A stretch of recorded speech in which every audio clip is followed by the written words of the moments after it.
When a change is rolling out, it impacts the client, it impacts your person, and it impacts the business. To not change is to die, right? It's just a fact of business, fact of life. Yeah, hope for the best, plan for the worst. Find a good framework for embedding change. You're already on a winning pathway. Even if you don't like it, and stick to the facts. I think what change fatigue needs to be reworded.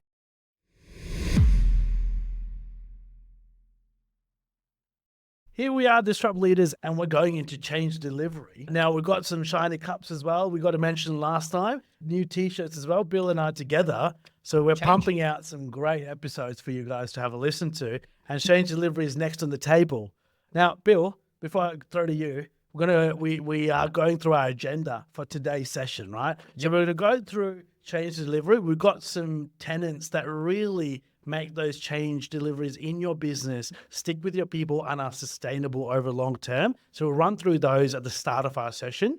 And then from that point, we want to really talk about those changes that you feel are perceived negatively, either by you or by your people, and how you can have those conversations with stakeholders and also your larger team, and how you can make those ideas stick. Yeah, absolutely. And I think it's important to define like what we mean specifically by change, because there's a bunch of things. It could be like the business has got, they're wanting people to come into the office more often. It could be that you're looking to roll out a new behavior that you want the whole team to take on. It could just be a process that's recently updated and changed. And so some of those things are easier to make stick than others. But I think there are definitely things that you can do every single time, no matter what the change is, to really make it land with your people, make them understand the vision, get their buy-in, and make it work. Yeah. You, the business, them. And I think that's the important thing as well. And I think I'm going to start by saying this.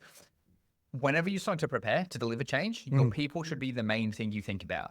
One of the things that like kills me the most, straight in off rip, is I hate when like you're in a change meeting and the people that are rolling out the change to you to roll to your people start talking about a bunch of stuff. And you sit there thinking, none of this is relevant to my people. Yes. My people are not going to care about the numbers. They're not going to care about the business. They should, in a perfect world for the business. My people are going to be, I'm so happy that our business is doing so well. They don't care. Yes. What they care about is, does this make my life easier or harder? Correct. That's what they care about. And so when you're rolling out your change, that should be the sole focus you think on. How does it impact your people? What's the benefit to them? What's the potential negative to them?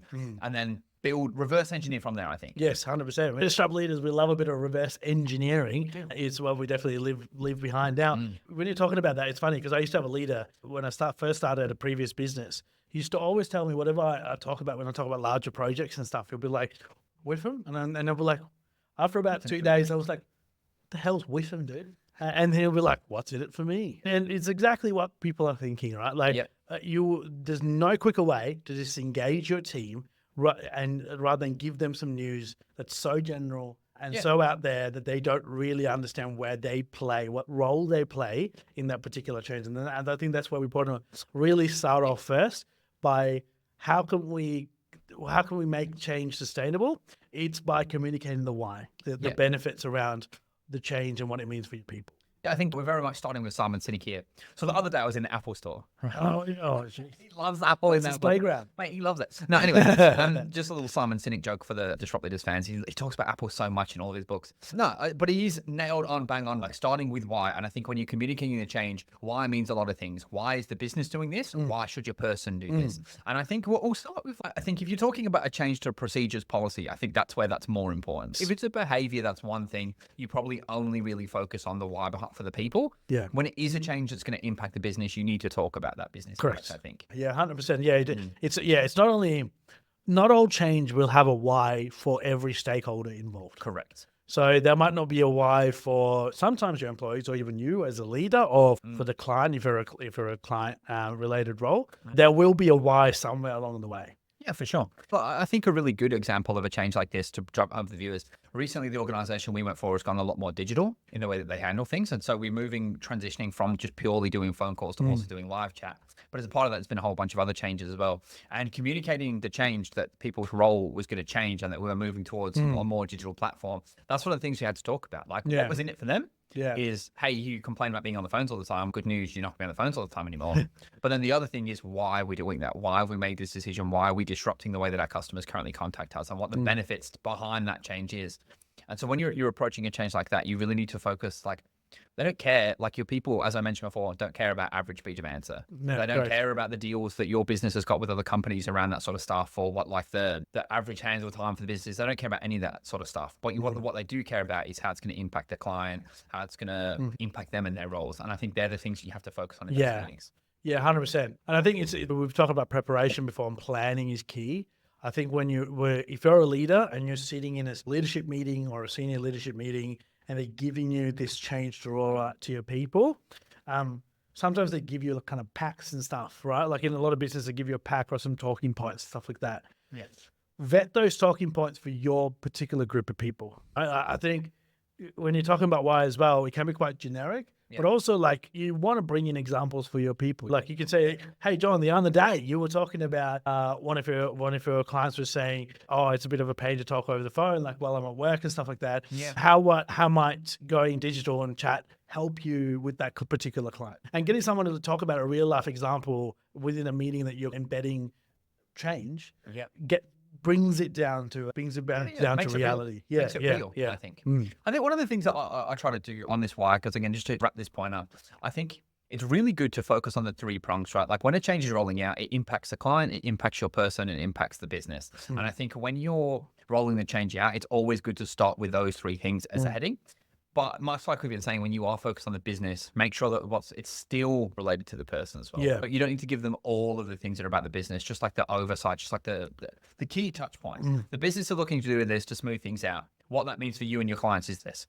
Yeah. So I think they need to understand the vision behind the change. And I think that goes for any change. I feel like even when it's coming to me, if my manager is coming to me and we're asking, he wants to do anything, my first question is always why. Yeah, 100%. Because if you know why, and if you believe in the why, if I tell you, oh, we're moving for this reason, and you go, that's actually a really friggin' good point, you're so much more likely to engage with the change. Like you're so much more likely to be like, I'm going to do everything I can to support this. Yeah, like it's funny because recently I was having a conversation with my leader actually, and I was talking to them about this couple of changes that probably didn't go so well. And I was trying to give him feedback, and he said, I think we need to really think about how we approach those changes from the start and creating a feedback loop as well. So another really big thing around that why, and when you're starting to roll out that change, start to also plan out that feedback loop. Yeah. You know what I mean? And tell your people as well, we're rolling out this change, and if you're giving it a go, I want you to check back in a couple of weeks and tell me how it's affected you, right? Because sometimes with some changes, you don't know what the impact is. Yeah, correct. Because it's completely new. No one's done it, right? Or no one in your company anyway. And you might not know how it's really going to play out. We've had a few of those changes where we really didn't know the impact until we're on the other side of things. So make it really clear that this is not a one-way conversation. We want your input on things, and that can, moving on to bad change and stuff like that later on, makes that journey a lot easier. I also think it's one of those things, like even if the feedback didn't go anywhere, which it should, if you're a good leader and your business is a good business, so be willing to take that feedback on. Sometimes just the fact that people know they have the option to provide feedback, I think is enough to make them be comfortable with change. A lot of people are very resistant to change, but if they know that there's that avenue, that door is open for them to provide that feedback, it genuinely makes that spoonful of medicine just that little bit sweeter. Yeah, but I think it is key still to make sure, whatever capacity you have, to make sure that some of those feedback items are accomplished. I think all of it should be passed on. I think even if you don't agree with feedback, if you roll out a change and then your person comes to you and they're like, I think this is about it, and you just like, you're wrong. I think it's still, just because I think you're wrong, I still think it's feedback. I'll be like, oh, I've had a couple people say this, but most people think it's fine. I still think it's always good just to communicate it because that's your responsibility, right? Yeah, I think what I was trying to kind of indicate there is also, I think what I mean is if there are any feedback things that you have within your power as a leader to affect, make sure that you're really going back. So if you say, hey, Katie, thanks for that feedback, a week later, be like, hey, we've been able to do X, Y, Z. Close the loop. Yeah, close the loop. Close the loop 100%. And even if their feedback didn't affect anything, it went nowhere, right? You still want to go back and go, hey, by the way, I mentioned your feedback last week, and this is one of the reasons why we can't go ahead with what you say, but thank you so much. Keep that coming. They'll still feel 100%. Productive. Thing is that you're actually giving them an answer. If they've got an issue, you're giving them the why behind the answer, and it circles back to that why. Once people understand the vision, they accept it, and even if they don't necessarily like it. And I think that's why closing the loop is so important either way. And I also think if you, especially for new leaders, if you do that early, like if they're used to leaders that aren't closing the loop, and you start coming back, whether it's a change, whether it's anything that they've asked you, any problems, issues, whatever, if you start going, hey, I actually got you an answer on that thing, They love it. One thing I do a lot in huddles is I take a lot of questions away. I get people to send it to me, but I always make sure I answer it in the group chat. I don't just answer it to the one person. I'm always like, hey, in the huddle the other day, this question was raised. This is the answer. And then I'm closing, although I'm only closing the loop for one person, I'm actually making everyone else know that I actually close loops. And so if something comes up, they know that I'll resolve it. Yes, correct. It builds that culture. We talk about growth mindset. It's a word that gets thrown around quite a bit. Yeah. But the truth is that if you want to build that culture around growth mindset in terms of you want to show on the people that, this person's feedback has been noticed, that we've done something about it, there's been a feedback loop, and so it encourages more people to go. They don't feel like their voice is unheard. You know? And that's one of the worst things that will just kill your company culture off and your team culture if they don't feel like their voice is heard. I've been in previous workplaces where the culture of feedback's really good, but there's one leader that just doesn't pass his people's feedback on, and that team culture's terrible. Because no one feels that it's worth picking up. They're like, they may as well not bother. And then you tend to find that a lot of those people end up going to another leader. And especially if you've got 4 or 5 people from another team coming to you, it starts to be a little bit grating. And so, I think it's important. We're rolling out the change itself and with the why. One thing that I'm a big believer in, especially if it's a change that that you genuinely do see the value in and you genuinely do that, I think you really have to get that emotion across. I think it's very easy just to go, okay, I've got another change day, but coming in and being like, guys, I have got some great news. Like, we've literally just fixed this thing. Like, I'm literally, you remember how you talked to me the other day? You said this and this is a pain point. Guess what? I've raised it now. And then you come in with that little bit of energy and you get people excited about the change. You get people's buy-in. I'm not saying you have to be like 10-10 every change, but I do think that it's much like how you communicate the message is as important as the message itself, right? Yeah, 100%. So I think let's go into, off the top of your head, let's go into some of the whys that you've communicated in the past. So what are the things you think of when you're giving people that check the news around change, and what are the whys that you've been able to kind of connect with your people? Yeah. So do you mean like from the way that I communicate it, why it's important to them, or what specifically? Yeah, what are the whys? Like, what are the benefits that you've told in the past? Like for frontline leaders right now who are going through changes, right? Yeah. And they've got to change.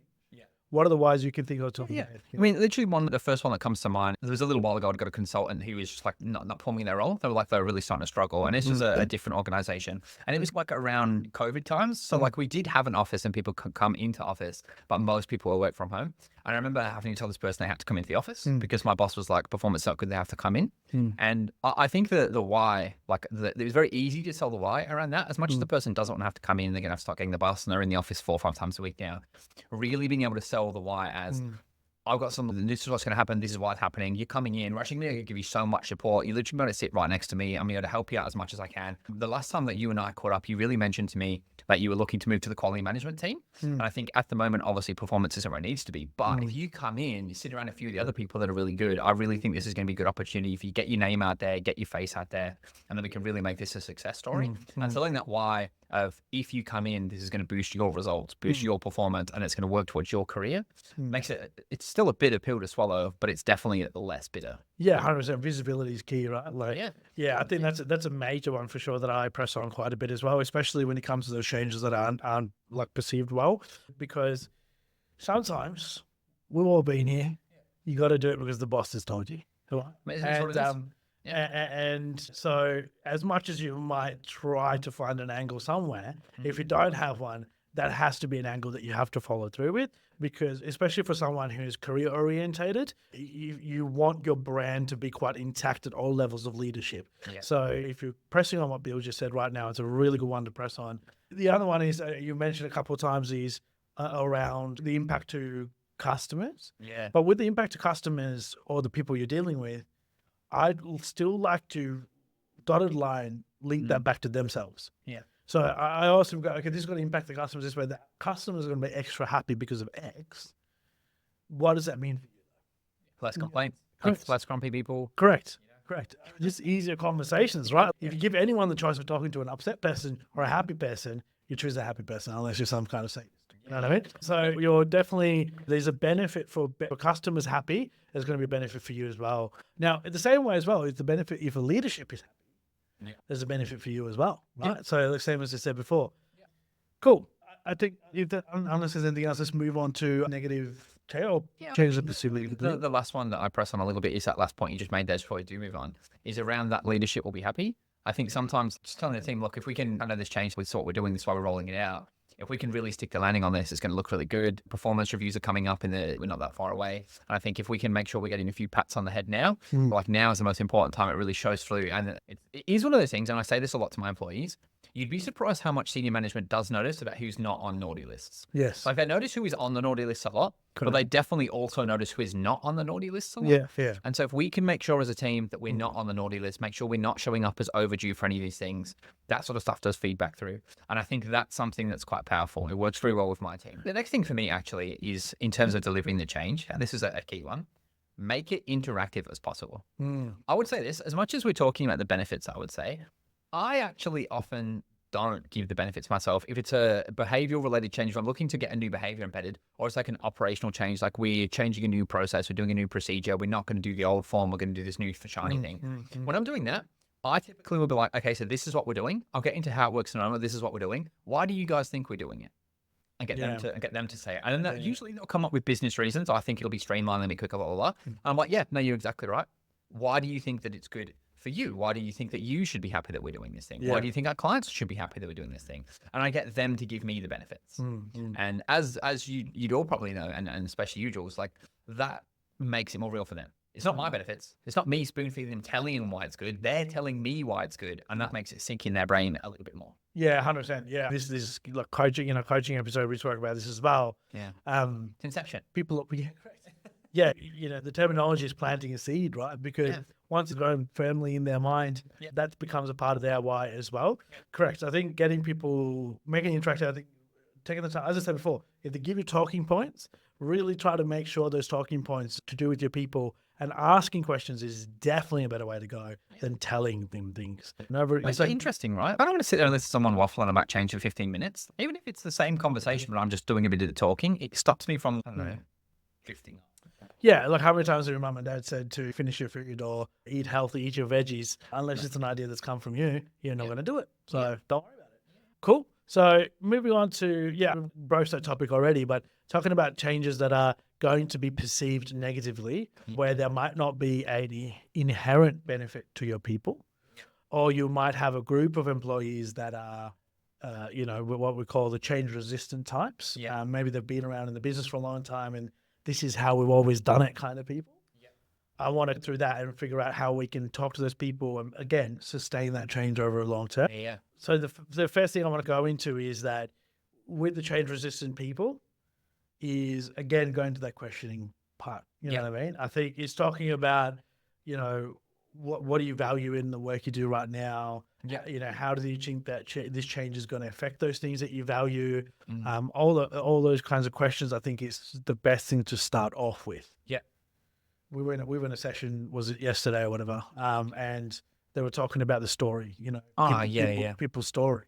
Perception of reality, right? Yeah, correct. So I think that the key thing with this is, right, because you're a leader, you probably, in some cases, had a lot to do with some of the changes, and maybe you've had meetings with senior leaders before this has been filtered down to your people. So sometimes you're on board before you've given them the news, right? And you really need to recognize that. I think you've already put your story, your spin around it. You're thinking, okay, this is why it's going to be good or bad or whatever the case is, right? I think it's important to go into your meeting not thinking that it's going to go a certain way, but prepare for it to go negatively or positively, and then ask questions around that. To that subject, I think that actually applies to all changes. Actually, even if you think the change is like a really good change, and you think nailed on, they're going to love this. I still think make sure you really focus on the why and make sure you've really got those points nailed, because you'd be surprised. Sometimes you roll a change out that you think the team are going to like and then you just pick it apart. But then sometimes you'll go in and be like, oh God, they're going to absolutely eat me alive. And they go, this is the best change I've ever heard. And it makes total sense. That actually completely makes sense. And so I think you are right. I think one of the key things of that is in your team, you'll always have those people. And if you're watching this now and you're a leader, you've got a team. When we mention people that are a bit change resistant, the people. I don't have to, I know the people. Like you know who they are in your mind. You can think of the one name, the 5 names, the 10 names, whoever it is. But you can also probably think of that 1 or 2 names of the people that are the opposite that will usually just get on board. And sometimes I think it's really good to, like, in the meeting, well, more often than not, lean on those people. I think just be like, get them to speak up and ask them. If you're going to go, so guys, what do you think?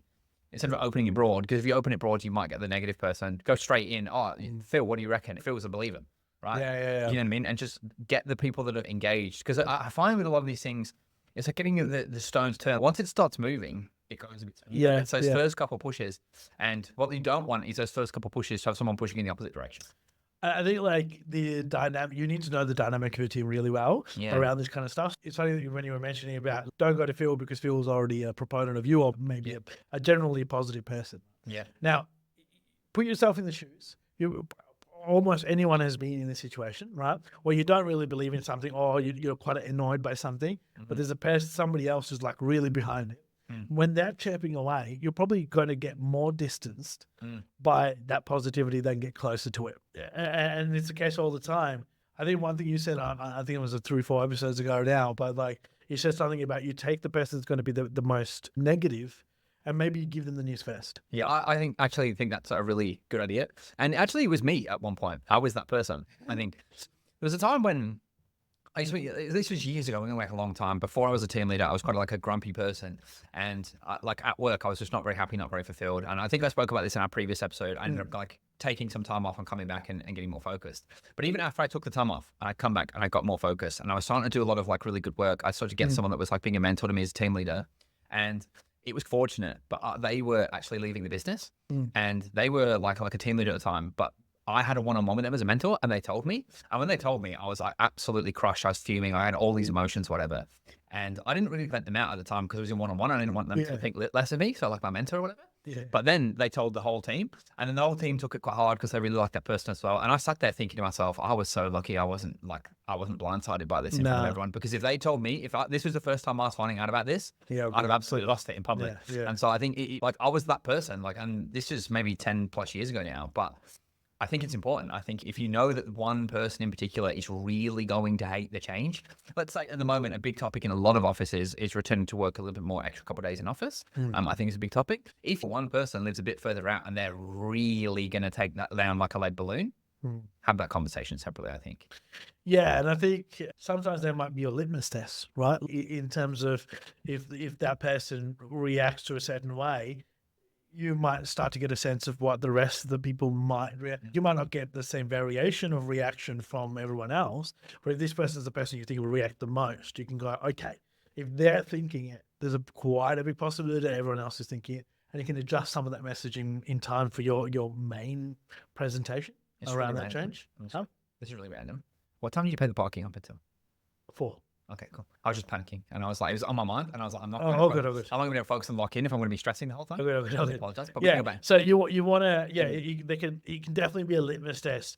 Talking to this person, you think his reaction is going to be a little bit more extreme. You can then get an idea of what the rest of your team is probably thinking a little bit, and you can adjust some of that topics. But also, as Bill said before, if you're get this person on side before your main delivery of change has happened, and the rest of the people see, oh, mate, normally Patrick is very much the negative Nancy, but this time he's behind it. So if he's behind it, mate, I've got to be behind it too. You could use my name in that example because that was actually me. Like you literally been like, oh, Bill's behind it. A bunch of people who used to be in my team would have been like, wow, Bill's behind it. If Bill's not complaining, this might actually be good. I feel like you're like that now.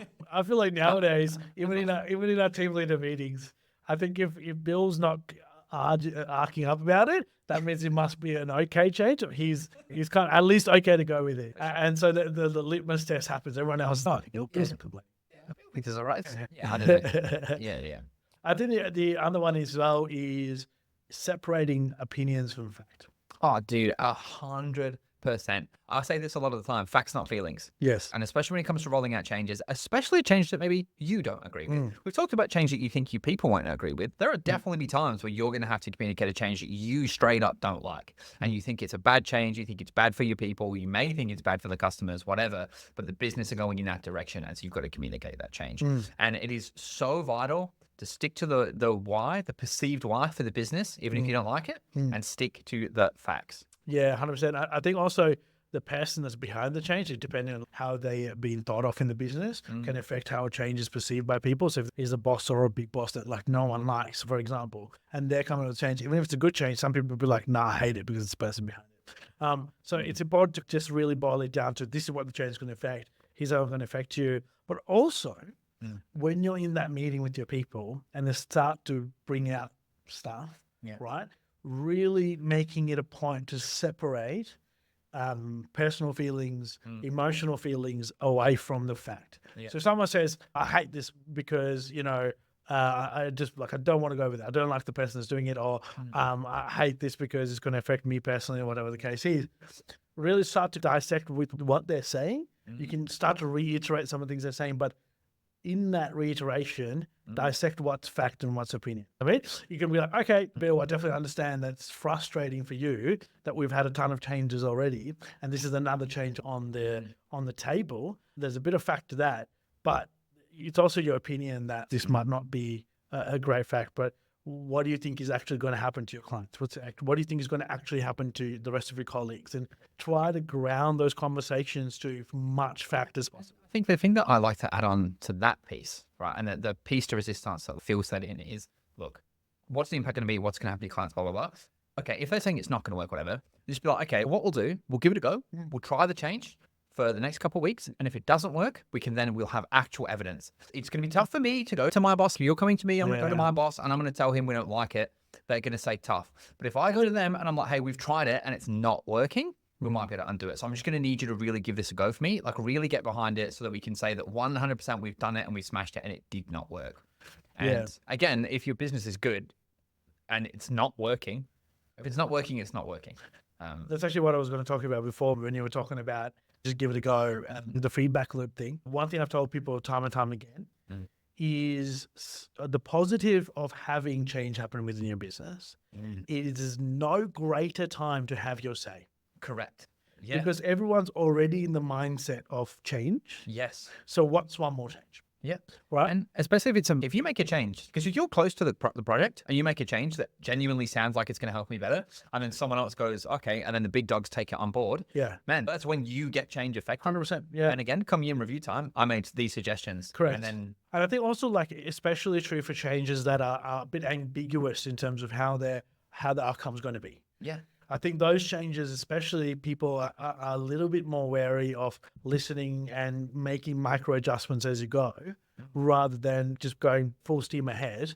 So yeah, I always tell this to people: give that change. If I don't have a unit of people that are behind that change, as I said before, give this a go for a couple of weeks. The beauty of this is, tell me anything that's not working.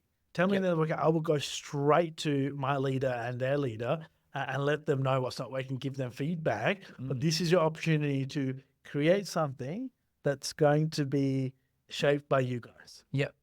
And I think it's actually been really interesting for me because at the moment at work, I'm involved in a project that's quite a large change to the business and how we do things. And it's been really interesting. Like when you work with someone like the senior change people, they love that feedback. Yes. Like I've noticed, I know I've realized this in this recent one. If you're dealing with someone that if they're really holding on to the baby and they don't want to take the feedback on, they're probably not the person you should be talking to anyway, because they're not good change people. Yeah. The big bosses, one of the people I've been working with recently is like the director of change, and he's phenomenal. He comes to me all the time and he's like, what's working? What's not working? What should we do? What should we change? What should we, every single time he comes to me and he's really trying to get to the bottom of it and pulls like my people. He's like a big dog, pulls my people into meetings to ask them what's going on, what they think we should change. That's great. And it's been so refreshing to see when I've worked with other change people in the same business that are just much lower level.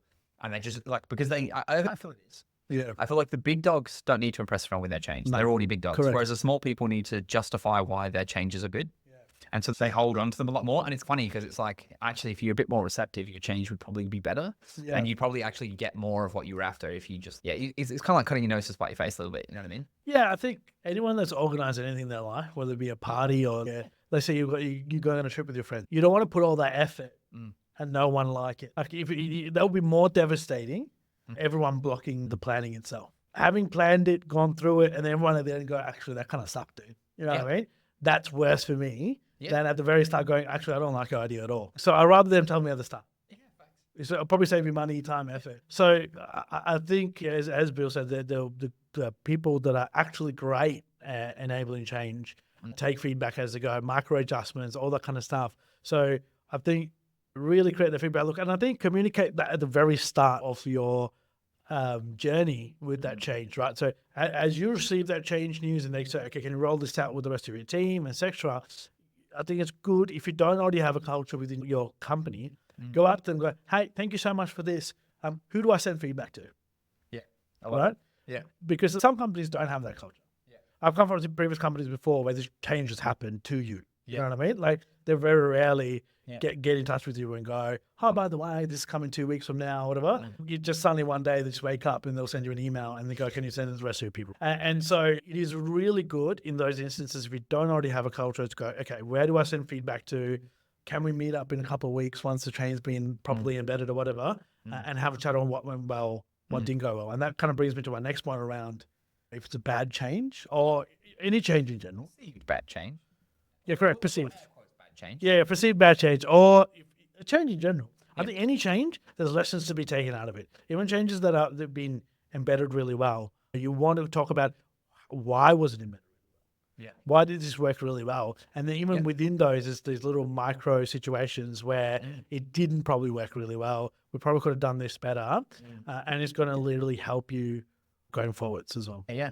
I think this is really like a meta example, but a good example of exactly that is there was a little while ago where we were getting a lot of change at work. And so I made the suggestion, I passed the feedback to the change team that actually they need to start supporting the team to change more. They need to start like really helping us roll it out with better resources. And they worked on this thing that was called a change guide. And so we get them for most changes now, and it's broken down into most of the things we've been talking about today. I love them. I don't know about you. Yeah, no, That's so good. Yeah, because it's broken down into specifically what's changing, what the benefits are, and the benefits for like business, employee, client. And it really focuses on the benefits of client and employee. They're great. But like when that change came out, like they did it once and it really worked. Yes. And I think it was really good. Like we sat down, like, okay, we've tried this thing. We put this thing together for you. You've tried, and it was to all leaders. You've tried it out. What worked, what didn't work. And I think that's the kind of thing. And then now they become commonplace and now they're used all the time. And it's such a small thing, but just actually taking the time to reflect around what worked and what didn't work. And then taking that and then doing it next time. I think that's the important thing. And it's the same when you try to change behaviors with your consultants, right? Yeah, 100%. And also if you're a process dummy like I am, and you're like, you're giving me some like real nitty gritty process detail, and you go, can you talk to your people about Make this? me a video. I complain to my people. Yeah. Can you put a YouTube, TikTok clip that'd be great. on this, and I'll play it. No, 100%. I think especially you. I think having a guide set out is great, especially if you're a new leader. You probably don't know as much about the business, assuming you're new to the business. If you aren't new to the business, you probably don't know some of the talking points as well as you should. And I think going to them and getting some guides around what you talk about is great, right? Now, the one thing I want to move on to from here as well is change fatigue. Yeah. I think It's real. People don't like it. Yeah. That was a really taboo word where we worked for a little while. They were like, I don't want to hear change fatigue. And it's like, I don't care whether you, the fact that you're saying to me you're fatigued of hearing of change fatigue, that should be the red flag. Yes. If you're hearing the phrase that much that you've banned it at work, that's a problem. Yeah, 100%. I think in this day and age, like to not change is to die, right? And it's just a fact of business, fact of life. Yeah. Right. So there's always going to be some amount of change no matter where you work. Yeah. Now, the question is though, and I think what change fatigue needs to be reworded as is embedding. Yeah. I think the honest truth. Yeah, I agree. I think what happens is when people say change fatigue is because either they haven't been given enough time to embed the change that has happened, or the way it's being delivered has not been optimal for embedding. I think the thing actually, a lot of what it means to me is that change fatigue is more, we haven't done any embedding and we're doing another change, right? And it's just like I think that's where the problem is. It's like, it's not so much that I'm fatigued of change. So I'm trying to embed one, and then you're trying to make me learn another thing whilst I'm still learning the first thing and the thing before that, probably like thing zero we're at this point. And I think that's where change fatigue comes from. I think it's a lack of embedding. And I think any real change, like any major change, like you really need to focus, like you need to put a plan in place for how to embed. If we're talking like behaviors, like you're trying to get your team to do something specific, have a rollout plan. Don't just talk to them about why you want it done in a huddle or whatever. Like what's that going to look like for them today, tomorrow, next week? Make sure they're practicing it. Make sure they're doing it. Make sure they're setting examples, things like that. Yeah. And I think it's okay to go back to your leaders and to senior leadership and go, hey, can we put a bit of a brakes on this right now in terms of we understand that these changes are happening for a reason and there's a good reason for them. Can we give some time for our people to embed the previous? Can we delay some of those a little bit at least? Yeah. What can we reasonably expect in terms of timeframes? Yeah. Or have we retrospectively looked at our previous changes and how are they embedded? Yeah. Now, if you're in a business, for example, where lots of changes are coming through and you're finding that in 3-6 months you need to run refreshers or no one's really embedded it and it's going all over the place and there's a lot of quality issues and all that kind of stuff, that should be a sign that you need to go back and think about how you are implementing change. And I think if you're the leader that can really tackle that situation for your company, great way to make a name for yourself, because because again, if you can find a good framework for embedding change, you're already on a winning pathway. And I think if you're finding that a lot of the business are not, and then you manage to find something that works, much like I was saying before, why did what you're doing works? Why are your team embedding that change better than other teams? Why are your teams consistently being the one that are taking it on and everyone else's is not? Yeah. And that's the thing for you. Don't be shy to call that out in a meeting, right? I mean, maybe don't be as aggressive as I'm doing it in your teams, because that's not going to get you anywhere. Your team sucks. Yeah. Your teams all suck. Actually, it's not your teams that suck. You all suck. I'm the best. No, it's more just, hey, so guys, I've actually really found like a really strong way to embed these changes. I've noticed if you look at the results, like my team are really performing at the moment. This is what I've been doing. This is why. I'll be honest, not all the leaders are going to listen, but some of them will. And it'll be very evident, the ones that did. It'll be very evident, the ones that did and the ones that didn't. Yeah. I think people sometimes don't want to kick the hornet's nest, right? Like when it comes, correct. Yeah, correct. They're rather kick it down the street. Yeah, they'll kick it in the neighbor's yard and watch the hornets go off there. But the thing I think you need to be really conscious of is when you are going back and looking at those feedback loops as well, is get other people involved in there and other circles of influence involved as well, because multiple voices are going to be stronger than one in all cases as well.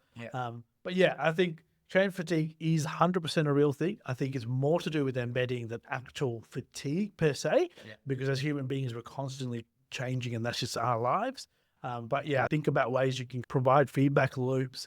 How can we make things engage? A lot of things we've spoken about so far can overcome change fatigue.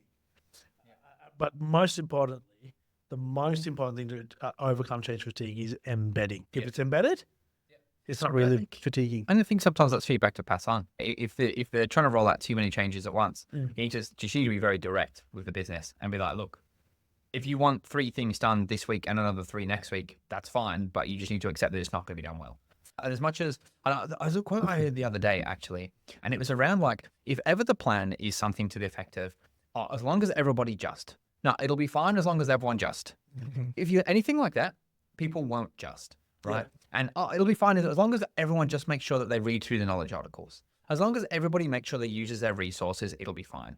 It won't be fine because people won't use their resources. Unfortunately, you can't plan for the dream scenario. You have to plan for the actual most likely scenario, which is if you do too many things, people are not going to remember which things they need to check the resources for, right? Yeah, correct. So I think that sentence is something that's really stuck with me recently. If ever you hear that, just be like, this is trash. Yeah, I think, very dangerous to plan around best case scenarios. Especially when it comes to people. That comes to anything. But like when it comes specifically to people's behavior, you will never, ever get the best case scenario, I don't think. Yeah, but I think in general, I think you'd be silly to plan for just best case scenarios. I think if anything, you want to plan for the worst case scenarios. It's hope for the best, plan for the worst. Right? Yeah, that's what you should be doing. Yeah, correct. You know? Yeah, I think also imagine, as you said before, people, especially in Frontline, right? People aren't coming in thinking, oh, how can I make my company greater today or whatever the case is. I think most people aren't thinking that, right? Correct. We would love to think that's the case, right? I know. You're not Elon Musk building X. You're just running a normal company in most cases, right? And people are this is just a paycheck to substantiate their life, right? So they're not really thinking about, okay, how can I make my company great today? It's not a Kennedy moment here, right? So I think really think about that. You need to be able to spell what's beneficial to your people. If you get anything out of this episode so far, it's what's in it for your people. And then that embedding piece, I think, is really clear and make that engaging as much as possible. Yeah, I think they're the two key points. Just on that engaging thing, actually, is one thing that I missed that I really want to touch on just before we wrap up. A while ago, Jules and I have spoken that I don't necessarily believe in the 3 visual stuff, like visual, auditory, kinetic. I think it's bullshit for the most part, right? But I do think that you are better off touching on all 3 every time wherever you can. Not because I think that people learn more from one. I'm visual, I only learn if I look and read it.